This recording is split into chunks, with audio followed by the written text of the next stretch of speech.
কার্যবিধির 94 থেকে 99 পর্যন্ত পড়বো। তার আগে আমরা পূর্বের ক্লাসটা একটু রিভিশন দিয়ে নিই। হ্যাঁ, শুরুতে আমরা চলে যাচ্ছি পূর্বের ক্লাসের রিভিশনে। পূর্বের ক্লাসটি আমাদের ছিল 90 ধারা প্রথমে, যেখানে বলা ছিল সমনের পরিবর্তে অথবা সমনের অতিরিক্ত হিসেবে পরোয়ানা জারি। এবং এই ক্ষেত্রে আপনার আসামি যদি নির্ধারিত তারিখের পরে যদি হাজির হইতে না পারতো ওই তারিখের মধ্যে ওই দিন, তাহলে সেক্ষেত্রে তার ক্ষেত্রেও আপনার গ্রেপ্তারি পরোয়ানা ইস্যু করার একটা বিধান আমরা 90 ধারায় দেখছি, তাই না? একটা হলো সমনের পরিবর্তে হচ্ছে সমন না দিয়ে গ্রেপ্তারি পরোয়ানা দিয়ে দিল, আর সমনের অতিরিক্ত মানে সমন দিছে কিন্তু তার পিছন পিছনে আবার মনে করেন ওয়ারেন্ট দিয়েছে, এটা হলো অতিরিক্ত। সাধারণত অতিরিক্তর কাজটা বাস্তবে তেমন একটা হয় না।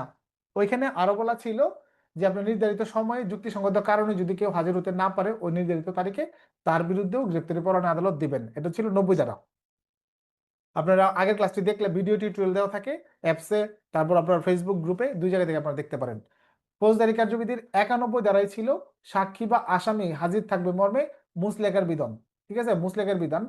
আর হচ্ছে 92 ধারা ছিল যে এই যে 91 ধারায় যে মুচলেকা দিল এই মোতাবেক যদি সে হাজির না হয় সেই ক্ষেত্রে আপনার ওই তাকে গ্রেপ্তারি পরোয়ানা দিয়ে তাকে ধরে নিয়ে আসার জন্য আদেশ দেওয়া। তার মানে সহজ অর্থে গ্রেপ্তারি পরোয়ানা দেওয়া, অর্থাৎ 91 যদি কথা দিয়ে আপনি কথা না রাখেন তাহলে আপনাকে 92 ধারা মোতাবেক আপনার বিরুদ্ধে গ্রেপ্তারি পরোয়ানা প্রযোজ্য হবে, এটাও আদালত দিবে। 93 ধারার যে বিধানটা, এইটা মূলত বলা হয়েছে যে আমরা 68 থেকে 74 পর্যন্ত সমন, তারপর আমাদের 75 থেকে আপনার হচ্ছে 86 পর্যন্ত গ্রেপ্তারি পরোয়ানা রিলেটেড বিষয় আমরা যেইটা আলোচনা করছি, এইটা ফৌজদারি কার্যবিধির অন্যান্য অধ্যায়ে যখন গ্রেপ্তারি পরোয়ানা এবং হচ্ছে আমাদের সমন সংক্রান্ত বিষয় সামনে চলে আসবে, ওইটার জন্য নতুন করে ওই অধ্যায়ে আবার নতুন করে পদ্ধতি পড়তে হবে না। এখানে একটা ধারা দিয়ে সমাধান করে দিছে যে ফৌজদারি কার্যবিধির যত জায়গা আছে, খেয়াল করেন কথাটার মানে, যে ফৌজদারি কার্যবিধির যত জায়গা আছে সব জায়গাতে, ফৌজদারি কার্যবিধির সব জায়গাতে যখনই সমন জারির বিষয় চলে আসবে অটোমেটিক 68 থেকে 74-এর বিধান প্রযোজ্য, যখনই গ্রেপ্তারি পরোয়ানার বিধান প্রয়োজন হবে তখনই 75 থেকে 86-র যে বিধান আছে এটা অটোমেটিকলি আপনার প্রযোজ্য হবে। নতুন করে আর পদ্ধতি বারবার আলোচনা করার দরকার নাই। দেখেছেন যে ফৌজদারি কার্যবিধির অনেকগুলো অধ্যায় না, অন্য অধ্যায় দরকার লাগতে পারে যে এই অধ্যায়ে দেখা গেছে যে একটা বিচারিক কার্যক্রমের ক্ষেত্রে দেখা গেছে যে এখানে ওয়ারেন্ট আপনার জারি করার জন্য নির্দেশনা রয়েছে। তো প্রশ্ন উঠতে পারে যে এই অধ্যায় অনুযায়ী ওয়ারেন্ট তাহলে কিভাবে জারি হবে? সহজ কথাই হলো 93 ধারায় এই কথাটাই বলছে, যতবার ওয়ারেন্ট জারির বিষয় চলে আসবে ততবারই ফৌজদারি কার্যবিধির 75 থেকে 86 নিয়ম কার্যকর, যতবারই সমন জারির নিয়ম চলে আসবে ফৌজদারি কার্যবিধিতে ততবারই 68 থেকে 75 পর্যন্ত বিধানাবলী কার্যকর হবে। সংক্ষিপ্ত মামলার ক্ষেত্রেও যেভাবে সমন জারি হবে আপনার বড় মামলার মানে এই দীর্ঘায়িত বিচার ব্যবস্থায় আপনার একইভাবে সমন জারি হবে, সেম নিয়ম, এক কপি দিয়ে আর কপিতে সই নিতে হবে। ওই আপনার সাধারণ মামলার ওয়ারেন্টের আসামি যেভাবে ধরে আনা হবে, মৃত্যুদণ্ড যে আপনার মামলার আসামি তাকে আপনার এই একইভাবে ধরে আনতে হবে। সেম সেম জিনিসটাই আর কি বলতেছে, এদের কোনো পদ্ধতিগত কোনো পরিবর্তন হবে না। যেটা গুরুত্বপূর্ণ মামলা দেখে এইভাবে সমন জারি হবে, এটা কম গুরুত্বপূর্ণ মামলা দেখে সমন এইভাবে জারি হবে, এরকম কোনো পরিবর্তন নাই। 93 দ্বারা আপনার আমার কোনো কাজে লাগবে না, তারপরেও জানার জন্য আমি বললাম। এরপরে আমরা নিয়মিত ক্লাসে ফিরে আসলাম। নিয়মিত ক্লাসে আমরা চলে আসি আমাদের প্রথম সূচিপত্রে। এখানে বলা আছে 94 ধারাতে দলিলাদি এবং অন্যান্য গুরুত্বপূর্ণ জিনিস হাজিরকরণ সংক্রান্ত বিষয়ে। ধারা 95 যেখানে বলা আছে চিঠিপত্র এবং টেলিগ্রাম সম্পর্কিত বিধিবিধান সংক্রান্ত। ধারা 96 তল্লাশি পরোয়ানা কখন ও কি কারণে দেওয়া হয়। ধারা 97 ওয়ারেন্ট নিয়ন্ত্রণের ক্ষমতা, এখানে ওয়ারেন্ট বলতে সার্চ ওয়ারেন্ট মানে তল্লাশি পরোয়ানার কথা। ধারা 98 যে স্থানে চুরাই মাল, জাল দলিল বা ইত্যাদি আছে বলে সন্দেহ করা হয় সেখানে তল্লাশির পদ্ধতি কি হতে পারে। ধারা 99 স্থানীয় সীমার বাহিরে তল্লাশি এবং প্রাপ্ত জিনিসের বিধি ব্যবস্থা। 94 ধারা আগে কয়টা উপধারা আগে দেখেন, 94 ধারা আমাদের 3টা উপধারা। প্রথম যে জিনিসটা বলতেছে যে কোনো আদালত বা অফিসার ইনচার্জ অনুসন্ধান, বিচার বা অন্য কোনো কার্যক্রম পরিচালনার জন্য কোনো দলিল বা জিনিসপত্র প্রয়োজনীয় বা আবশ্যক মনে করলে উক্ত দলিল বা জিনিস যে ব্যক্তির নিকট রয়েছে তাকে সেই দলিল বা জিনিসপত্র হাজির করার জন্য লিখিত নোটিশ দিতে পারেন। এখানে অফিসার ইনচার্জের যে ক্ষমতাটা এটা আমরা পুলিশের ক্ষমতা হিসেবে চিন্তা করি, যে আমরা পুলিশের ক্ষমতা হিসেবে চিন্তা করি যে পুলিশ কি সমন দিতে পারে কিনা, একটা যদি প্রশ্ন হয়, তাহলে এই 94 ধারাটা কিন্তু আপনার জন্য হাবোধক উত্তর। কিরকম, যে এখানে কিন্তু আমরা দেখতে পারতাছি ওসি সাহেব আপনার ওই দলিল বা জিনিসপত্র প্রয়োজন হলে তিনি কিন্তু নোটিশ দিয়ে ডাকতে পারেন। এই 94 এর একে কিন্তু ক্ষমতা দেওয়া আছে। এখন 94 এর এক মনে নাই আপনার, ভাই শুধু 94 দিবেন, কোনো সমস্যা নাই, আপনি শুধু 94 দিবেন। ক্লিয়ার? এখন ওসি কি সব বিষয়ে নোটিশ দিতে পারবেন যদি একটু ডিপলি চিন্তা করেন? না, ওসি সব বিষয়ে নোটিশ দিতে পারেন না। এখানে তিনি আপনার দেখা গেছে যেগুলো আমাদের ব্যাংকিং কার্যক্রম, ডাক বিভাগ রিলেটেড বিষয়, এইসব ক্ষেত্রে কিন্তু ওসি আবার এই ইচ্ছা মতন নোটিশ দিয়ে তাদেরকে ডাকতে পারেন না যে এগুলো আমার কাছে নিয়ে আসেন। এই ক্ষমতাটা এখানে আপনার না করছে আর কি। এরপর আমরা যদি দেখি পরেরটা, এখানে ২ উপধারে বলতেছে দলিল ও অন্যান্য জিনিস নিজে হাজির না করে অন্যকে দিয়ে হাজির করানো। অর্থাৎ আপনাকে বলতেছে যে মোহাম্মদ জাহাঙ্গীর আলম জনি, আপনার কাছে এমুক একটা দলিল আছে বা অমুক জিনিসপত্রগুলো আছে, তদন্তের স্বার্থে আপনি থানায় নিয়ে আসেন। এখন আমি বললাম, আমি পরে করলাম কি যে খুব ব্যস্ততার কারণে আমার ছোট বাইরে পাঠাই দিলাম। কারে দিয়া? আমার ছোট বাইরে পাঠাই দিলাম। এখন আমার ছোট ভাই নিয়ে গেলেই হবে, এরকম না যে আমাকেই যাইতে হবে, কারণ এখানে আমার কোনো বিষয় না, আমার কাছে যে জিনিসগুলো চাইছে এগুলাই বিষয়।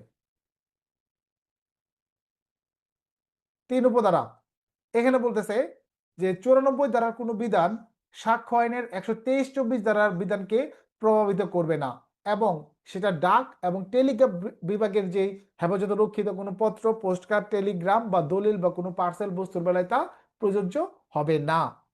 এইটার মানেটা হচ্ছে এরকম যে 123-এ আছে আমাদের রাষ্ট্রীয় যে গোপনীয় নথিপত্র আছে, এবং 124-এ সাক্ষ্য আইনের এগুলাতে বলা আছে সরকারি যে ডকুমেন্ট আছে এইগুলো এইগুলো কিন্তু আদালত সরাসরি কিন্তু চাইতে পারেন না। বুঝতে পারতেছেন? এটা কিন্তু আদালত পর্যন্ত কিন্তু নিষেধ আছে যে আদালতে এই ক্ষমতা প্রয়োগ করতে পারবেন না। তো সেই ক্ষেত্রে এই ধরনের কোনো বিষয়ের বেলাতেও কিন্তু 94 ধারার বিধান প্রযোজ্য হবে না। এখানে ওসির ক্ষমতাও দেওয়া আছে, ম্যাজিস্ট্রেটের ক্ষমতাও দেওয়া আছে 94 মূলে। ওসি সাহেবও পারবেন না যে রাষ্ট্রীয় কোনো জিনিস তার সামনে নিয়ে আসার জন্য নোটিশ দেওয়ার জন্য, এবং কোনো ম্যাজিস্ট্রেটও এই ক্ষমতাটা প্রয়োগ করতে পারবেন না, যেগুলো আমাদেরকে নিষেধ করা আছে সাক্ষ্য আইনের 123 এবং 124-এ। সহজ অর্থে যদি আমরা এখানে বুঝি, একদম সহজ ভাষায় বলতে গেলে, ওসি সাহেব আপনার তদন্তের সাথে জিনিসপত্র আমাদের বা দলিল সহ আমাদেরকে ডাকতে পারেন। ২ নাম্বার, আমি না গিয়ে আমার পক্ষে কাউরে পাঠাইলেও চলবো। ওসি সাহেব ইচ্ছা করলেই সবকিছু বিষয়ে তিনি নোটিশ দিতে পারেন না। এই ৩টা টপিকই এখানে আলোচনা হয়েছে 94 এ। 94 ক্লোজ। 94 কোনো ঝামেলা আছে? ক্লিয়ার, একদম সহজ। ওসি সাহেব ডাকতে পারেন, ডাকছে ভালো কথা, আমি না গিয়ে আমার বাইরে পাঠাই দিলাম, শেষ। আর এখন ব্যাংকের ম্যানেজারের কাছে কি ওসি নোটিশ দিতে পারবে যে আপনার গ্রাহক নাম্বার এত, এর তথ্যগুলো আমার দেন? নো। যদি গ্রাহকের কোনো তথ্য লাগে আদালতের পারমিশন লাগবে। বোঝা গেছে? কার পারমিশন লাগবে? আদালতের পারমিশন লাগবে। এক্ষেত্রে ওসি সাহেব ইচ্ছা করলে সেটা পারেন না। ওসি সাহেব ইচ্ছা করলে পোস্টমাস্টারকে লিখিত নোটিশ দিতে পারেন না যে জেনারেল পোস্টমাস্টার ও অমুক শাখা, আপনার কাছে আজকের দিনে যে ডাকগুলা রিসিভ করছেন ওইখানে এগুলো আমার কাছে নিয়ে আসেন, ওইখানে একটা গুরুত্বপূর্ণ ক্রাইমের সঙ্গে জড়িত ডাক আছে। এটা ওসির ক্ষমতা নাই এই নোটিশ দেওয়ার। না হলে তো 94 এর প্রথম মূলে বিরাট ক্ষমতা পাইলাইছিল, ঠিক না? পরে আবার এই ক্ষমতা সীমিত করে দিছে। ক্লিয়ার? 94 আমাদের কাজে লাগবে কি এখান থেকে, যে পুলিশ অফিসার কি সমন ইস্যু করতে পারেন? তাহলে আমাদের উত্তর হইলো হ্যাঁ এবং না, দুইটা লিখতে হবে।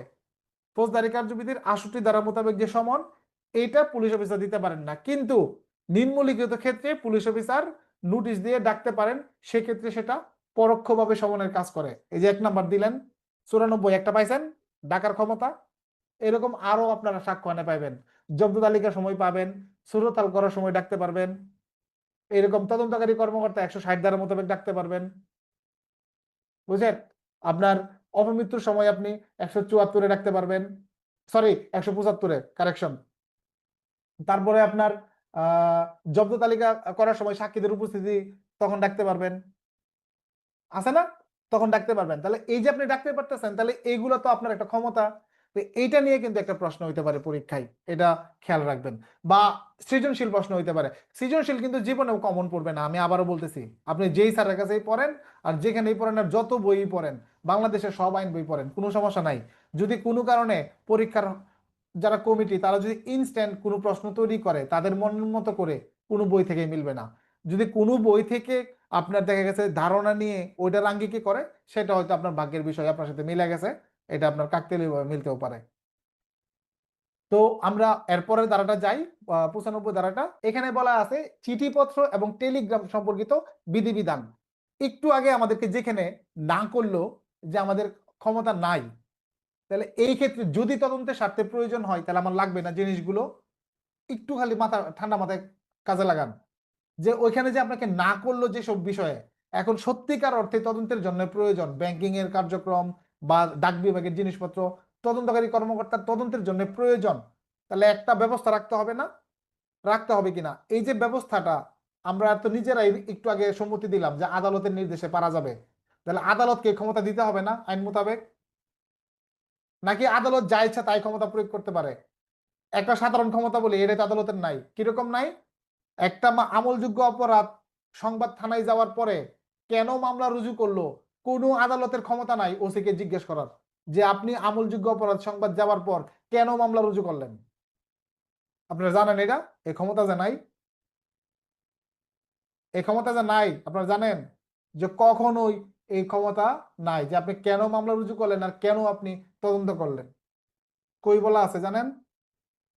আপনাদের তো পড়াইছি না, সামনে পড়াবো। অবশ্যই অনেকে জানেন, অনেকে জানেন না, বাড়ির কাজ থাকলেও খুঁজে বাই করেন। তাহলে দেখেন আমাদের এখন প্রয়োজন যেগুলো আমাকে 94-এর 3-এ এসে না করলো, এগুলো আমার প্রয়োজন সত্যিকার অর্থে, তখন আমাদের কি করতে হবে? খেয়াল রাখেন এখানে দুইটা বিষয় আছে। একটা হলো আদালত বলবে যে এসআই জাহাঙ্গীরের কাছে দিয়ে দেন, আরেক ক্ষেত্রে আদালত বলতে পারে না, এই দিয়ে দেওয়ার কথা বললে দিবে না, আপনি নিয়ে আসেন, আপনি গিয়া অভিযান করে নিয়ে আসেন। এরকম আমরা অনেক সময় হয় না যে ওর কাছে পাওনা টাকা পাই, যে এই যাও তুমি গিয়ে চাইলেই দিয়ে দিব। তো মান সম্মান সম্পন্ন ব্যক্তির কাছে যদি পাওনা টাকা চাওয়া হয় এবং সেই ব্যক্তি যদি সামর্থ্য থাকে তাহলে কিন্তু দিয়ে দিব। আর যদি মনে করেন পিছলা টাইপের লুক হয়, মনে করেন যত টাকাতে আপনি তারা দাঁড় দিয়েছিলেন এত টাকার জুতা শেষ করে নিলেও ওই টাকা ফেরত পাবেন না। জুতা জুতা বলতে যে আপনি যে তার বাড়িতে যাবেন না যাবেন, এই জুতার তলা ক্ষয় হয়ে যাবো, তাও মনে করেন যে এই টাকা পাওয়া যাবে না। এরকম লোক আছে না? এই অভিজ্ঞতা মোটামুটি সবারই আছে নাকি? আছে না এরকম ফান্দে পড়ার? অনেক আছে, অনেক হয়, অনেক কিরা কাটি কসম কাটি, যার দিব না তারপরেও দেই, দেই না? এরপরেও দেই, কিছু করার নাই। কত কিরা কাটলাম জীবনে, বড় বড় কি, তারপরেও দেই, তাই না? টাকা ধার দেওয়া দুনিয়াতে সবচেয়ে বড় ইবাদত, জানেন? খুব সহজে সওয়াব পাওয়া যায়, কিন্তু এটা এখন করলে তো এটার ফেরত পাওয়া যায় না, ফেরত পাওয়া যায় না। আচ্ছা দেখেন এরপরে বলতেছে যে এখন দরকার, তাহলে কি করবেন? তাহলে চলে আসি আমরা 95 ধারাতে, 95-1 আমরা দেখি। এখানে বলতেছে যে আপনার ওই যে অমুকের কাছে দিয়ে দাও, এই দিয়ে দেওয়ার বিধান হচ্ছে 95-1, যে বলতেছে জেলা ম্যাজিস্ট্রেট, সেক্ষেত্রে আপনার জেলা magistrate, chief judicial magistrate, chief metropolitan magistrate, যারা হচ্ছে আমাদের এক একটা লাইনে প্রধান থাকেন। তারপর ম্যাজিস্ট্রেটদের ক্ষেত্রে জেলা ম্যাজিস্ট্রেট, জুডিশিয়ালদের ক্ষেত্রে চিফ জুডিশিয়াল, আর এদিকে আপনার মেট্রোর ক্ষেত্রে চিফ মেট্রোপলিটন ম্যাজিস্ট্রেট, ওনারা। তারপরে বলতেছে দায়রা আদালত বা হাইকোর্টের কোন হাইকোর্ট কোন দলিল কারা কারা, ওই আদালত সমূহ ম্যাজিস্ট্রেটরা, দায়রা আদালত মানে জজ সাহেব এবং হাইকোর্ট, ওনারা কি করতে পারেন? যে কোনো দলিল পার্সেল বা বস্তু সম্পর্কে পরিচালিত তদন্ত অনুসন্ধান বা বিচার বা কার্যক্রমের উদ্দেশ্যে প্রয়োজন হলে তার নির্দিষ্ট ব্যক্তির নিকট উক্ত দলিল পার্সেল বা বস্তু অর্পণ করার জন্য নির্দেশ দিতে পারেন। তার মানে আপনি মামলার তদন্তকারী কর্মকর্তা, আপনি এবার চাইছেন কোর্টের কাছে যে আপনার মাননীয় আদালত এই জিনিসগুলো আমার প্রয়োজন, যা অমুক জায়গায় রক্ষিত আছে, এই যে এগুলোর কথা, এগুলো আমার প্রয়োজন। তখন আদালত বলল, অর্ডার শিট দিল যে এই মহাপরিচালক আপনার ওই যে বাংলাদেশ ডাক বিভাগ, ধরেন আপনার, বা গভর্নর বাংলাদেশ ব্যাংক, এরকম একটা অর্ডার দিল, বা ম্যানেজার অমুক ব্যাংক, যে এসআই জাহাঙ্গীর আলমের কাছে অর্পণ করুন। একটা অর্ডার দেন না, অর্ডার শিট, কোর্টের যে অর্ডার শিট, এই অর্ডার শিট দেওয়ার বিধান হচ্ছে এটা। মনে করেন পরিস্থিতি এরকম নাও হইতে পারে, এখন পরিস্থিতি আদালত বুঝতে পারে যে না রে, এদেরকে দিলে লাভ নাই, এরা মনে হয় দিবে না, তখন আদালত কি করতে পারে? তখন আদালত বলবে এই তদন্তকারী কর্মকর্তা আপনি যান, আপনি গিয়ে ওই বিভাগের লোকজন, মানে যেই বিভাগে আমরা যাচ্ছি ওই বিভাগের লোকজন নিয়ে তল্লাশি করে আপনার যেগুলো দরকার আপনি এগুলো নিয়ে আসেন। 95(2)তে এই কথাটাই বলছে। আমরা এবার বই থেকে দেখি। দেখেন, অপর কোন নির্বাহী বা জুডিশিয়াল ম্যাজিস্ট্রেট বা পুলিশ কমিশনার বা পুলিশ সুপারের মতে কোন দলিল, পার্সেল বা বস্তু 95(1) ধারা মোতাবেক প্রয়োজন হলে তিনি উক্তরূপ জেলা চিফ ম্যাজিস্ট্রেট জেলা ম্যাজিস্ট্রেট বা চিফ জুডিশিয়াল ম্যাজিস্ট্রেট বা চিফ মেট্রোপলিটন ম্যাজিস্ট্রেট বা আদালতের নির্দেশ সাপেক্ষে কি করতে পারেন, ডাক বিভাগ বা তার বিভাগের দ্বারা আপনার তল্লাশি পরিচালনা বা উক্ত দলিল, পার্সেল বা বস্তু আটক করতে পারেন। তার মানে 95(2) সমান সমান হচ্ছে তল্লাশি পরোয়ানার। কারণ কি, এই তল্লাশি না করে তো আপনি এখানে আটক করতে পারেন না। তার মানে আটক করতে গেলে তল্লাশি পরোয়ানা লাগে। তার মানে 95+2 সমান সমান আমাদের কি বুঝাচ্ছি আমরা, তল্লাশি পরোয়ানার মতো একটা ক্ষমতা এখানে, তল্লাশি পরোয়ানা। কারণ ওই আদেশ মূলেই কিন্তু আমরা গিয়ে বস্তু, পার্সেল আটক করতে পারতেছি ওই আদেশ মূলে। তার মানে এটা তল্লাশি পরোয়ানা। তাহলে এই মূলে আমরা আটক করতে পারতেছি। তাহলে আমরা এখানে পুলিশের অংশটা বিবেচনা করি যে পুলিশের দরকার। এখন পুলিশ সুপার কি তদন্ত করে, পুলিশ কমিশনার কি তদন্ত করে? এটা একটা প্রশ্ন হতে পারে না যে পুলিশ সুপার বা পুলিশ কমিশনার কেন চাইবে, তারা কি তদন্ত করে? আরে ভাই, আপনার নিয়ন্ত্রণকারী কর্তৃপক্ষ কে? পুলিশ সুপার অথবা পুলিশ কমিশনার, সে না? তো আপনি তাদের মাধ্যমে আবেদন লেখেন না যথাযথ কর্তৃপক্ষ, লেখেন কিনা? আপনি তদন্তকারী কর্মকর্তা হিসেবে ওইটাও লিখবেন যথাযথ কর্তৃপক্ষ। তখন সেটা ওসি ফরওয়ার্ড করবে, আপনার এসপি সার্কেল ফরওয়ার্ড করবে, ওসি প্রয়োজনে এসপি ফরওয়ার্ড করবে। করার পর এটা আপনার জায়গা মতন যাবে। তারপর আপনার এখানে ওয়ারেন্ট দিবে, আপনি সেইটা নিয়ে গিয়ে, এবার তো আপনি গিয়ে চাইবেন না, আপনি এখন গিয়ে কি করবেন, এটি বের করেন। এই গতকালকের পার্সেল গুলো কই হয়েছে, এই ম্যানেজার সাহেব আপনার লুক দিয়ে বের করেন, এটি কই রাখছেন। তখন আপনার বয়সটা থাকবে এইরকম নাকি? আর 95(1) মূলে যদি আপনি যান, তখন আপনার বয়সটা থাকবে কিরকম, যে ম্যানেজার সাহেব এই যে অর্ডার নিয়ে এসে আমাদেরকে এগুলো একটু দেন, নাকি এগুলা আমাদেরকে দেন। তখন তো তারা লুকায়ও ফেলতে পারে, এই জন্য 95(2) রাখছে। আরে ওরা লুকায় ফেলতে পারে, তোমরা যাও গিয়া জব্দ করে নিয়ে আসো। সহজ ভাষায় বুঝলে সহজ ভাষায় লিখবেন। এই যে চিফ জুডিশিয়াল, মেডিশিয়াল, ওই যে আপনার মেট্রোপলিটন ম্যাজিস্ট্রেট, দায়রা টায়রা, এগুলো যদি মনে না থাকে ভাই, একটা ওয়ার্ড ইউজ করবেন, বিজ্ঞ আদালতের নির্দেশে, বা শেষ, সব কভার। পরীক্ষার দিন তো এত কিছু মনে থাকবে না, আপনার এত সময়ই পাবেন না। সময়ই পাবেন একটা প্রশ্ন লেখা লাগে 7-8 মিনিট, এত কিছু লেখার সুযোগ আছে? পুস্তক সহ পরীক্ষা আমি দিলাম, পুস্তক লয়ে গেলেন হলে, কোন কামে লাগবো? কি কামে লাগবো পুস্তক সহ পরীক্ষার পুস্তক? আমি এটাই বুঝি না। আপনারা খালি পাগল হয়ে গেছেন যে হলে হলে হলে কোন বই নিব, কোন বই নিব। আপনি বই তো কাজে লাগাইতে পারবেন না। যে ব্যক্তি বই কাজে লাগাতে যাবেন সেই পরীক্ষায় ফেল, একটা নিশ্চিত লিখে রাখেন। যে ব্যক্তি পুস্তক সহ পরীক্ষায়, পুস্তক ডিপেন্ড মনে করে আপনি পরীক্ষা দিতে যাবেন, যে বই আপনাকে খুব হেল্প করবে, আপনি পরীক্ষায় ফেল। একদম রেকর্ডিং ক্লাসে বললাম কথাটা। আপনার দুইটা পরীক্ষায় আপনি মনে করবেন পুস্তক ব্যতীত, দুইটা পরীক্ষায়, এবং সর্বোচ্চ পরিমাণ আপনি গুরুত্ব দিবেন যে পুস্তক ব্যতীত পরীক্ষা আপনি দিতে যাচ্ছেন। বইটা থাকবে সাপোর্ট হিসাবে, যদি প্রয়োজন মনে হয়। আমি একটু বের করে দেখলাম ঠিকঠাক আছে কিনা। 54 দ্বারা কাকে কাকে গ্রেপ্তার করা যায় মনে করেন, প্রশ্ন আইলো। এবার আপনি বই বাই করে লেখেন তো, 54 রেখে যে 11টা ক্লুজ আছে, দেখেন তো কয় মিনিট লাগে লিখতে। দেখেন আপনি বই দেখে লিখতে কতক্ষণ লাগে। 20 মিনিট টাইম দিলাম, দেখেন লিখতে পারেন কিনা। 20 মিনিট টাইম। গ্রেপ্তারের সংখ্যা 54 দ্বারা কারে গ্রেপ্তার করা যায়, প্রশ্নের মার্ক হলো 5, খতে আবার আছে এজার, কাকে বলে এজারের বৈশিষ্ট্য লিখুন। এই এক প্রশ্নের উত্তর লিখতে আপনার 50 মিনিট লাগবে, আর আপনি একদম ডাইরেক্ট ফেল 1 নং প্রশ্নের উত্তর লিখতে গিয়া, যেটা এবারের বছর হয়েছে। পরীক্ষার আগে বারবার আমি, এখনো দেখেন আমার টাইমলাইনে গিয়ে দেখেন, আমি ওয়ার্নিং দিছি যে প্রশ্ন সহজ হইতে পারে, আপনারা অবশ্যই সময় মেনটেন করে পরীক্ষা দিবেন। তার মানে আমরা 95(1) 2 ক্লিয়ার। প্রথমটা হইলো কি, যে আইসি আমারে দেন, পরেরটা হইলো বের করেন আমরা নিয়ে যাবো, বুঝছেন আঞ্চলিক ভাষায় যেটা। 95(1) হইলো এই যে অর্ডার নিয়ে আইসি, দেন বাই করে দেন। আর পরেরটা হইলো এটি বের করেন, আমরা খুঁজে দেখে নিবো আমাদের যেটা যেটা লাগে। ক্লিয়ার? 95(1) আর 2 এই হইলো ঝামেলাটা। এই 95 ধারাতে আইসাই মানুষের মাথাটা নষ্ট হয়ে যায়, বুঝেন না, মনে করেন এই এত কঠিন এই জায়গাটা। 94 বুঝে লাইছি সহজে, আর 95 বুঝাই দিলাম একদম শর্টকাট শব্দ ইউজ করে। দেখি 96 ধারা। এখন দেখেন 96 ধারাটা কি বুঝাইছে। এখানে আমরা অনেক সময় কারণ খুঁজি যে কি কারণে আপনার এই 96 ধারাটা দিল। এই 96 ধারা দেখার আগে আমার কথাটা একটু শুনেন। 93 ধারা হচ্ছে আপনার 95(2), আপনার হচ্ছে 98, 99 মাইনাস ক মানে ক আর কি 99 ক আর কি, এটা মূলত এ হওয়ার কথা 99 ক এর হলো 100। কি কি বললাম আমি? 95 2, তারপর হলো আমাদের 98 1, তারপর হলো 99 ক এবং 100। এই যে ধারাগুলো, এই ধারাগুলোতে কিন্তু স্পেসিফিক ভাবে কারণ উল্লেখ করা আছে যে কি কি কারণে কখন গ্রেপ্তারি তল্লাশি পরোয়ানা দেওয়া হয়। যেমম আমরা 95 2 বুঝলাম যে তদন্তকারী কর্মকর্তা বা পুলিশ সুপার, পুলিশ কমিশনার যে আছে তাদের আবেদনের প্রেক্ষিতে কোর্ট অর্ডার দিতে পারে। আমরা 98 পড়বো এরপরে যে চোরাই মাল, জাল দলিল, এগুলো সংক্রান্ত বিষয়ে। 99 কতে যদি আমরা দেখি, এখানে আমরা পাবো পুস্তক, প্রকাশনা, দলিল, এগুলোর বিষয়ে। 100তে আমরা পাবো যে অবৈধভাবে কোনো ব্যক্তিকে আটক করে রাখা হয়েছে এইসব ক্ষেত্রে। এখন মনে করেন এর কোনোটার ভিতরেই পড়লো না, এমন কোনো কারণে তল্লাশি পরোয়ানা দেওয়া উচিত। বুঝাতে পারলাম? যে যে ধারাগুলো বলছি এগুলো ওখানে পাবেন না আপনারা, আমি আপনাদের বুঝার সুবিধার্থে বলতেছি। 96 অনেকে বুঝেন না।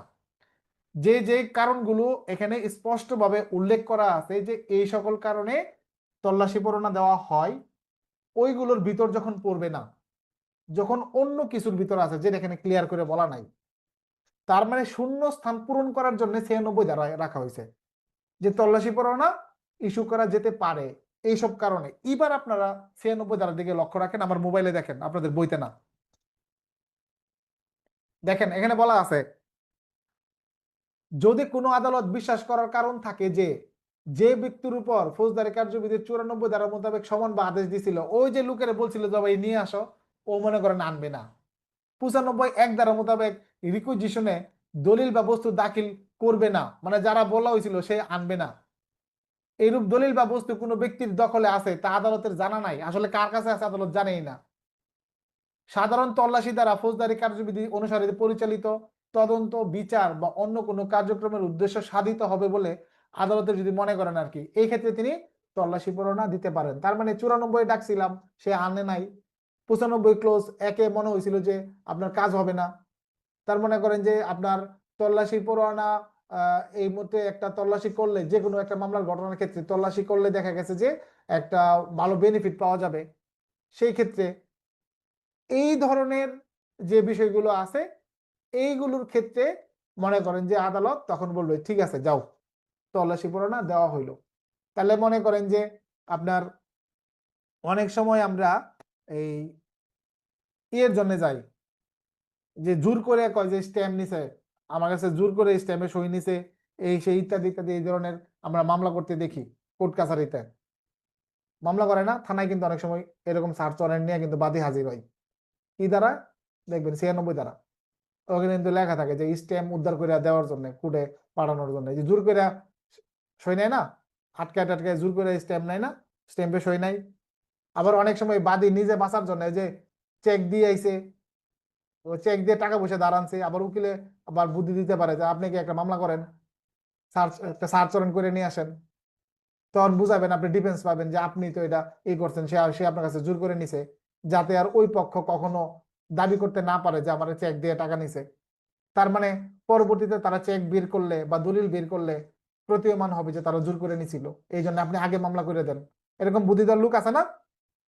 এরকম বুদ্ধি দেওয়ার কিন্তু অনেক লোক আছে। দেখবেন একজনের চেক দিয়ে এসে আবার থানায় এসে কিন্তু জিডি করে। যারা ডিউটি অফিসারগিরি করেন বা করবেন ভবিষ্যতে পদোন্নতির পরে, এই জিনিসটা খুব খেয়াল করবেন যে চেক বইয়ের জিডি করার করার ক্ষেত্রে কিন্তু খুবই সতর্কতা অবলম্বন করবেন। প্রয়োজনে ওসি স্যারের সাথে অবগত ছাড়া আপনি কারো কথায় বা খাতিরে কিন্তু চেকের জিডি করে দেন না, অনেক বিপদেও পড়তে পারেন চেকের জিডির কারণে। বুঝছেন? চেকের জিডি খুব সাবধান। জিডি তো অবশ্যই হবে, বাট এখানে সাবধানতার বিষয় আছে, লেখালেখির অনেক বিষয় আছে। তো তল্লাশি পরোয়ানা ইস্যু করা হয় এই সমস্ত কারণে, যখন মনে হবে 94 কাজ হবে না, 95 কাজ হবে না, আপনার দেখা গেছে যে এখানে একটা তল্লাশি করলে উপকার হতে পারে, তদন্তের ক্ষেত্রে দরকার, তখন আদালত এই ক্ষেত্রে তল্লাশি পরোয়ানা ইস্যু করার জন্য কি করতে পারেন, আদেশ দিতে পারেন। মানে ওই তল্লাশি পরোয়ানা তিনি নিজেই স্বাক্ষর করে দিবেন, তল্লাশি পরোয়ানা দিয়ে দিবেন। এইটা হলো 96 ক্লোজ 1 এর ক্ষমতা। যদি 1 2 মনে না থাকে দরকার নাই, শুধুমাত্র 96 দ্বারা আপনি ইউজ করবেন। তারপর আমাদের 93+2 যেখানে বলা আছে ডাক বিভাগে রক্ষিত দলিল, পার্সেল বা বস্তুর জন্য তল্লাশি পরোয়ানা। এখন মনে করেন যখন ওই ডাক বিভাগের জন্য তল্লাশি করা দরকার হবে, ডাইরেক্ট একদম আনুষ্ঠানিক তল্লাশি, এখন আর তাদের দ্বারা তল্লাশি হবে না।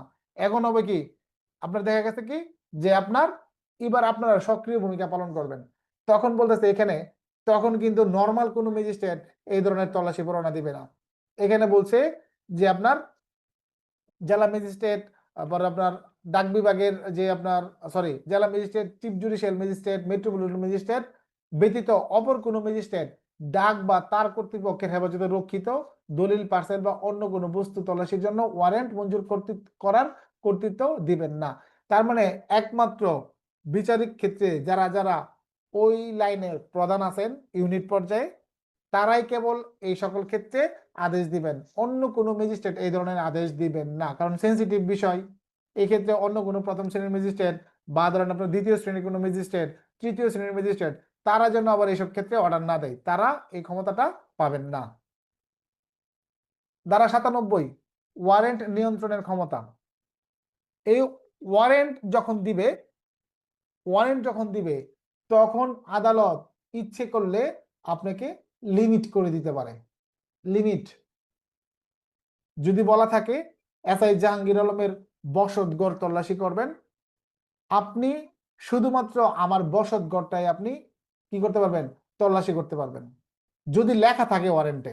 এটা কিন্তু যদির একটা বিষয় আছে, আপনারা দেখেন বইতে, এখানে আদালত ইচ্ছে করলে এখানে ওয়ারেন্ট নিয়ন্ত্রণ করে দিতে পারেন।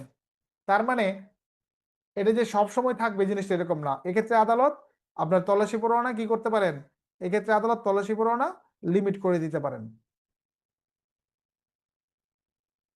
এই দেখেন 97 ধারা, আমি বই থেকে পড়তেছি। আদালত উপযুক্ত মনে করিলে পরোয়ানায় এমন কোন স্থান বা উহার অংশবিশেষ নির্দিষ্ট করিয়া দিতে পারেন যেখানে তল্লাশি বা পরিদর্শন সীমাবদ্ধ থাকবে, এবং যে ব্যক্তির উপর উক্ত পরোয়ানা কার্য করিবার দায়িত্ব থাকিবে তিনি অতঃপর কেবল উক্তরূপে নির্দিষ্ট স্থান এবং তাহার অংশবিশেষ তল্লাশি ও পরিদর্শন করিবেন। যেটা আমি বললাম, যদি এটা কিন্তু সবসময় থাকবে না, যদি উল্লেখ করা থাকে কোনো ওয়ারেন্টে তাহলে ওই ওয়ারেন্টের জন্য এটা প্রযোজ্য। যদি এটা উল্লেখ করা না থাকে তাহলে ওই সার্চ ওয়ারেন্ট বলে আপনি বাংলাদেশের যে কোনো জায়গায় কিন্তু তল্লাশি করতে পারবেন। সেটা কোন ক্ষমতায় একটু পরে আপনাদেরকে দেখাচ্ছি। এরপরে আমরা যাচ্ছি 98 ধারাতে। 98 এবার দেখেন, লক্ষ্য করেন, খুব কঠিন ভাবে লক্ষ্য করেন, এখানে যে কথাগুলো বলতেছে এই সংবাদগুলো কিন্তু আসবে একজন ম্যাজিস্ট্রেটের কাছে, এই সংবাদগুলো কোনো পুলিশের কাছে না। কিন্তু আমাদের কিন্তু পরীক্ষায় প্রশ্ন হয় যে আপনি থানার অফিসার ইনচার্জ, আপনার কাছে চোরাই মাল, জাল দলিল ইত্যাদি এগুলো সংবাদ আসলে আপনি এগুলো কিভাবে উদ্ধার করবেন। অনেকেই না বুঝে ফৌজদারি কার্যবিধির 98 থেকে উত্তর লিখেন, একেবারে 100% উত্তর ভুল। কি কারণে জানেন? প্রথমে কিন্তু আপনাকে প্রশ্ন বলে দিছে যে আপনি থানার অফিসার ইনচার্জ, আপনি যখন জানবেন চোরাই মাল, জাল দলিল ইত্যাদি আছে, সেক্ষেত্রে আপনি ব্যবস্থা তো 98 ধারা না। 98 তো পুলিশের জন্য না, 98 দ্বারা সংবাদ প্রাপ্ত হবে একজন ম্যাজিস্ট্রেট। 98 দ্বারাই সংবাদ প্রাপ্ত হবে একজন ম্যাজিস্ট্রেট। যখন 98 দ্বারাই ম্যাজিস্ট্রেট সংবাদ প্রাপ্ত হবে, প্রাপ্ত হওয়ার পর যখন পুলিশকে ক্ষমতা দেবে লিখিতভাবে, এরপর না পুলিশের ক্ষমতা ওয়ারেন্ট মূলে, বুঝছেন? আর পুলিশের ক্ষমতায় কি ওয়ারেন্ট ছাড়া যে ক্ষমতা, এটা হলো পুলিশের ক্ষমতা, তাই না? ওয়ারেন্ট মূলে তো আপনি আদালতের ক্ষমতায় ক্ষমতা দেখাইলেন, কিন্তু পুলিশ অফিসার হিসেবে যদি এই ধরনের সংবাদ পান তা আপনার ক্ষমতা কই? আপনার ক্ষমতা অনেক জায়গায় আছে। প্রথমত হলো আপনার সবচেয়ে বড় ক্ষমতা ফৌজদারি কার্যবিধির 149 ধারা, যেখানে বলা আছে প্রত্যেক পুলিশ অফিসার কি করবে, আমলযোগ্য অপরাধ প্রতিরোধ করবে। তার মানে আমলযোগ্য অপরাধ বলতে তো অনেক কিছু আছে, তার মানে সবকিছুই আপনি ঠেকাইতে পারবেন, এই ক্ষমতা আপনাকে আইন দিয়ে রাখছে। তাহলে আপনি বুঝতে পারেন না, এই কারণে আপনি বুঝেন না যে পুলিশের ক্ষমতাটা কই। ফৌজদারি কার্যবিধির 165 ধারা মোতাবেক আপনি তল্লাশি করতে পারেন নিজের থানা এলাকায় ওসি সাহেবের নির্দেশে, বা আপনি নিজে ওসি হয়ে থাকলে। এই হিউজ পরিমাণ ক্ষমতা আপনাকে দিছে। খালি এরকম না, কোনো তথ্যের ভিত্তিতে যদি অন্য থানা এলাকায় গিয়েও তল্লাশি করা লাগে, এই তল্লাশির ক্ষমতাও আপনারা দিয়ে রাখছে 166-তে। বুঝছেন? এইগুলো হচ্ছে ওসির ক্ষমতা। আর 98 ধারার ক্ষমতা কার? আদালতের। পইরা দেখেন, কার ক্ষমতা দেখেন, ওসির নামে না আছে কিনা, জীবনেও নাই। এখানে ক্ষমতা দেওয়া আছে আদালতকে। আদালত যদি এবার আদেশ দেন তাহলে পুলিশ অফিসার এই ক্ষমতা প্রয়োগ করতে পারবে। তখন সে আপনি কি মূলে সেটা করলেন, সংবাদের ভিত্তিতে করলেন নাকি ওয়ারেন্ট মূলে করলেন বলেন তো? ওয়ারেন্ট মূলে করলেন। তাহলে ওয়ারেন্ট মূলে কইরা তো আপনি এটা পুলিশের ক্ষমতা হিসেবে দেখতে পারেন না। তার মানে 98 ধারা হচ্ছে ওয়ারেন্ট দেওয়ার ক্ষমতা, এবং ওয়ারেন্ট মূলে পুলিশ কি করবে সেই ক্ষমতা। ক্লিয়ার? বিনা পরোয়ানায় 98 ধারা ব্যবহৃত হবে না। তাহলে এবার দেখেন আমরা 98 ধারা শেয়ার করতেছি। 98 ধারা খেয়াল করেন, কথাগুলো আগে বুঝবেন, আইন ধারা একদম সহজ। 98 ধারা বলো।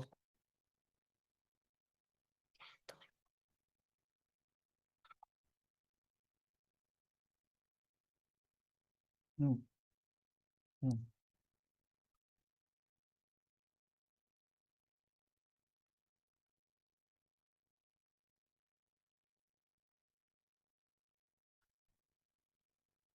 সাময়িক অসুবিধার জন্য দুঃখিত, প্লিজ মনোযোগ।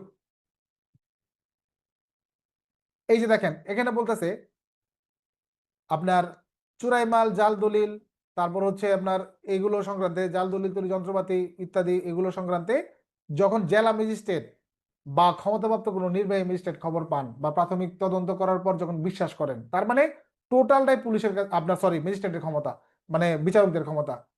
সেই ক্ষেত্রে এই চোরাই মাল, জাল দলিল তৈরি যন্ত্রপাতি, অশ্লীল বস্তু ইত্যাদি কোথায় মজুদ আছে বা বিক্রয় হচ্ছে বা প্রস্তুত হচ্ছে, উৎপাদন হচ্ছে, এইগুলোর জন্য তিনি তল্লাশি ওয়ারেন্ট তিনি জারি করতে পারেন। এবং এই ক্ষেত্রে যখন তল্লাশি পরোয়ানা তিনি দিয়ে দিলেন, এই তল্লাশি পরোয়ানা মূলে কনস্টেবল পদের উপরস্থ কোনো পুলিশ অফিসারকে নিম্ন বর্ণিত ক্ষমতা দিলেন। তখন কনস্টেবল পদের উপরস্থ কোনো অফিসার এই ক্ষমতা প্রয়োগ করতে পারেন। এখন বলতে পারেন স্যার তাহলে কি নায়ক সাহেব পারবে? নো, নায়করা পারবে না। আমাদের ডিপার্টমেন্টে কনস্টেবল ছিল 3 রকমের, বুঝা গেছে? 3 রকম। একটা হচ্ছে শুধু কনস্টেবল, পরেরটা হচ্ছে নাইট কনস্টেবল, যারা জানেন না জানেন রাখেন। এর পরের পদবি ছিল হেড কনস্টেবল। শুধুমাত্র একটা পদ বিলুপ্ত হয়েছে, কোনটা? হেড কনস্টেবল বিলুপ্ত হয়েছে। হেড কনস্টেবল বিলুপ্ত হয়ে এটিএসআই রূপান্তর হয়েছে। আর নায়ক পদের পাশ থেকে কনস্টেবল পদ সরানো হয়েছে। ঠিক আছে, আগে 3 ধরনের পদবি ছিল, কনস্টেবল, নাইট কনস্টেবল এবং হেড কনস্টেবল। হেড কনস্টেবল শুনছেন না? যারা আমার সমপর্যায়ে চাকরি বা আরেকটু সিনিয়র তারা তো জানেন হেড কনস্টেবল ছিল আগে। তা আপনার হেড কনস্টেবল, তাহলে কনস্টেবল এবং হেড কনস্টেবলের মাঝখানে যে আছে সে কি আপনার বলতে পারে যে এখন আমার ক্ষমতা? না, এখানে কনস্টেবলদেরকে টোটালি আইন মোতাবেক অব্যাহতি দেওয়া হয়েছে। তার মানে মিনিমাম এএসআই হিসাবে হইতে হবে। আর এখানে কিন্তু ক্ষমতা প্রয়োগের জন্য থানাকে এন্টাইটেল করা হয়েছে, থানাকে। তার মানে থানায় তো নায়কের পদই নাই। তাহলে এক্ষেত্রে কনস্টেবল পদের উপরস্থ পদ বলতে আপনি বুঝবেন এএসআই কে। ক্লিয়ার? এএসআই কে এখানে বোঝানো হবে। সবার উদ্দেশ্যে ক্লিয়ার করে কথাটা বললাম, কারণ এটা নিয়ে আবার অনেকে প্রশ্ন করবেন আমি জানি, এই জন্য আমি আগে এই জিনিসটা ক্লিয়ার করে দিলাম। তো এই ক্ষেত্রে আমরা এবার দেখি যে এক্ষেত্রে পুলিশ অফিসার যিনি কনস্টেবল পদের উপরে অর্থাৎ এএসআই টু আপ, তিনি কি ক্ষমতাটা প্রয়োগ করতে পারবেন এই ধরনের ওয়ারেন্ট পাইলে। দেখেন এখানে অনেকগুলো ক্ষমতা। প্রয়োজন অনুসারে এমন স্থানে আপনি প্রবেশ করতে পারবেন কি মূলে? সেই ওয়ারেন্ট মূলে। তল্লাশি ওয়ারেন্ট অনুযায়ী উক্ত স্থান তল্লাশি করার, উপরোক্ত কোনো বস্তু পাওয়া গেলে আপনি তা জব্দ করতে পারবেন।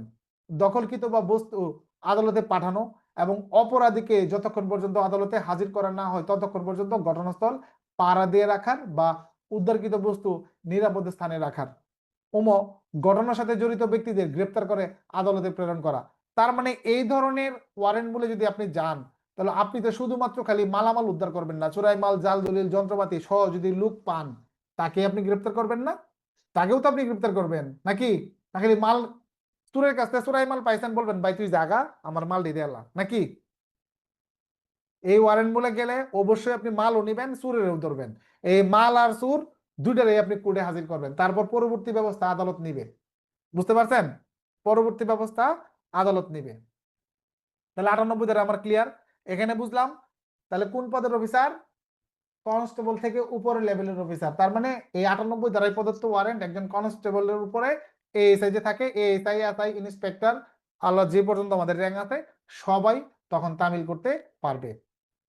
ক্লাসের শেষ দ্বারা মনোযোগ আকর্ষণ করেন। 99 ধারা, এখানে বলা আছে স্থানীয় সীমার বাহিরে তল্লাশি এবং প্রাপ্ত জিনিসের বিলি ব্যবস্থা। এখন স্থানীয় সীমাই তো আমরা বুঝি না, এরপরের পরেরটা নাকি স্থানীয় সীমা। স্থানীয় সীমা বলতে হইছে আপনি যেই থানায় কর্মরত আছেন এই থানার সীমারেখা, ভৌগোলিক সীমানাকে চিন্তা করবেন, এটাকে বলা হয় স্থানীয় সীমানা। আর আদালত বুঝবে তার যে ভৌগোলিক সীমানা আছে তার ভৌগোলিক সীমানা। ক্লিয়ার? তার মানে আপনি যখন তল্লাশি পরোয়ানা মূলে তল্লাশি করতে যাবেন, কোনো কোনো জিনিস আপনি আপনার বর্ডার ক্রস করে অন্য এলাকায় পাইতে পারেন। সেটা কখন? যদি আপনাকে 97 ধারা মোতাবেক পায়ে ডান্ডা বেড়ি লাগানো না থাকে। 97 ধারা কি আমাকে ডান্ডা বেড়ি লাগাই দিছে না? 97 ধারা এই বুঝে না, মাথা টাথা লড়ান একটু নাকি হ্যাং হয়ে গেছে? হ্যাং হয়েছে না? না, ও আমি ভাবছি মনে হয় আমার কম্পিউটার হ্যাং হয়ে গেছে।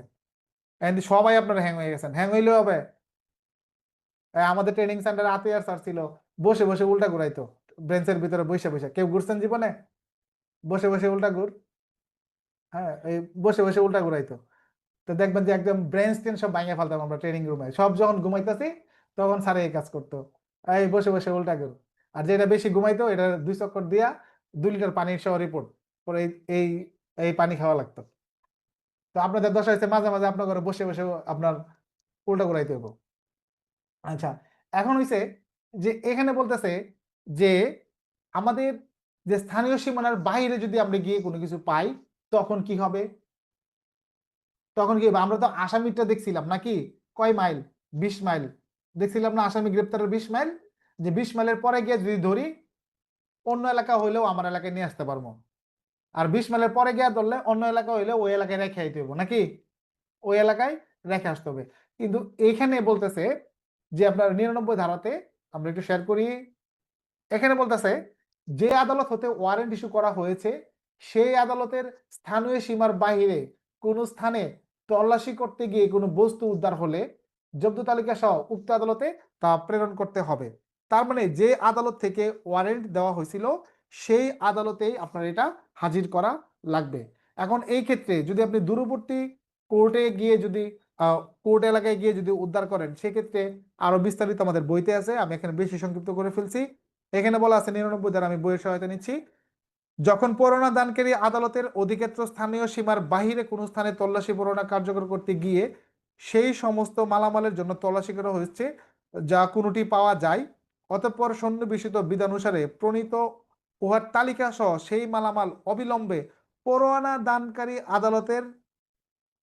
দানকারী আদালতে দাখিল করতে হবে। অর্থাৎ আপনার যেখান থেকে আমি এটা উদ্ধার করি না কেন, যেখান থেকে পরোয়ানা দিছিল ওই আদালতে এটা হাজির করতে হবে। তবে এইরূপ স্থান উক্ত আদালত অপেক্ষা কোনো এখতিয়ার সম্পন্ন ম্যাজিস্ট্রেটের নিকটতর হলে উক্ত তালিকা মালামাল অবিলম্বে উক্ত ম্যাজিস্ট্রেটের নিকট দাখিল করতে হবে এবং অন্যরূপ ব্যবস্থা গ্রহণের সঙ্গত কারণ না থাকলে উক্ত ম্যাজিস্ট্রেট উক্ত তালিকা মালামাল আদালতে নিয়ে যাওয়ার কর্তৃত্ব সম্বলিত আদেশ দিবেন।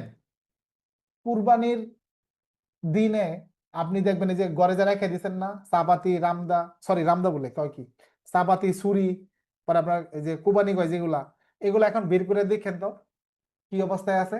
জং ধরছে না? জং ধরছে কিন্তু। আর একই সময়ে ওই কুরবানির ঈদে যে কসাই জবাই করছিল ওই কসাইয়ের যে চাপাতি টাপাতি ছিল ওই কসাই কিন্তু এখন বাজারে গুস্তু বেচতেছে। তার তার চাপাতি গুলা দেখেন তো এখন, তার গুলাও কিন্তু ধার অবস্থায় আছে। এ থেকে কি বুঝলেন? কষাই হইলাম আমি আর আপনারা হয়েছেন ওই যে 2 দিনের মনে করেন যে এই কুরবানির যে কুরবানি প্লেয়ার, বুঝছেন? এরকম যদি আপনিও কষাই হইতে পারতেন যে প্রত্যেক দিনই গরু কুবাইতেছেন, মানে রূপক অর্থে বলতেছি, আবার এটা আবার বাস্তবে পাইবেন না, রূপক অর্থে। এইরকম যদি আপনার অস্ত্রটা যদি প্রত্যেক দিন এমনি গসতেন এমনি গসতেন এমনি গসতেন এমনি গসতেন, তাহলে আপনার অস্ত্রটা ধার হইতো না? হইতো কি না? আপনার অস্ত্রটা ধার হইতো। আর আপনি চাইতেছেন কি এর ঘষাঘষি, ডাইরেক্ট ভূত অস্ত্র দেয় খুব কাজ হইব? কাজ হইব নাকি? কোনো কাজ হইতো না, ভূত অস্ত্র কাজ হইতো না। তাহলে মানে কি করতে হইব? দাঁড় করতে হইব না? দাঁড় করতে হইব। তাহলে দাঁড় কেমনে হইব? দাঁড়ের পদ্ধতি 2 রকমের আছে, একটা হচ্ছে বালুদা ঘষলে একটু সময় লাগে কিন্তু এই ধারটা অনেক সুন্দর হয়। আর নাহলে গ্রাইন্ডিং মেশিন মেরে দাও, শর্টকাট নাকি? এই আপনার জন্য গ্রাইন্ডিং মেশিনও আছে, বালুদা ঘষাও আছে। চিন্তা করেন বালুদা ঘষে ঘষে দাঁড় করবেন না গ্রাইন্ডিং মেশিন দিয়ে দাঁড় করে নেবেন শর্টকাটে। আবার গ্রাইন্ডিং মেশিনটা করলে কিন্তু আবার জায়গা মতন বললে কিন্তু ওইটা বুতা হয়ে যায়। কিন্তু বালুদা ঘষাটা কিন্তু এক কোবে একদম সুন্দর হয়ে কিন্তু কাইটা যায়। এটাও চিন্তা করেন যে কোন অস্ত্র আপনি কোন জায়গায় কেমনে কাজে লাগাইবেন।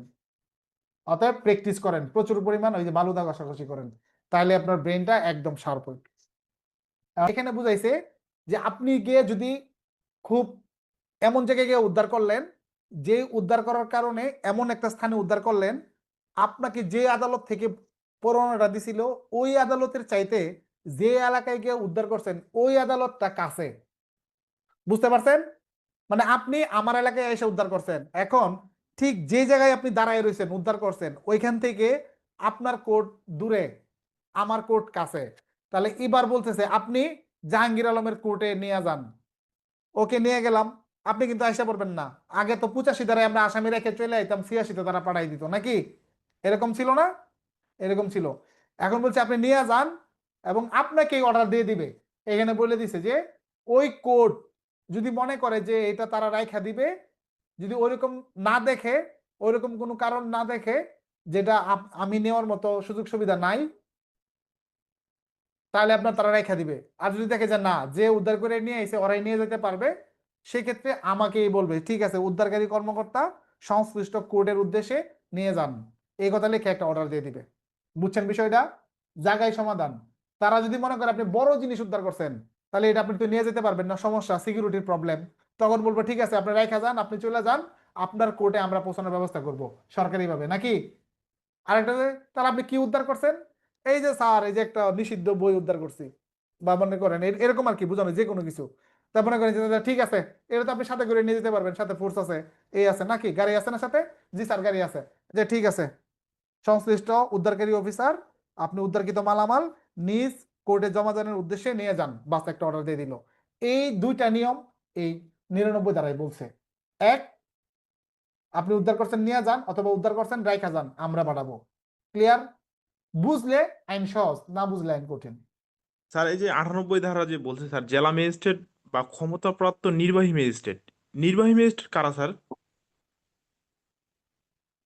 আপনার হচ্ছে জেলার আইন শৃঙ্খলার যখন দেখে এই একই ব্যক্তি, তখন জেলা ম্যাজিস্ট্রেট। এই একই ব্যক্তি যখন সরকারি কার্যক্রম পরিচালনা করে, সরকারি আদেশ যখন বাস্তবায়ন করে, তখন তিনি হচ্ছেন আপনার নির্বাহী ম্যাজিস্ট্রেট।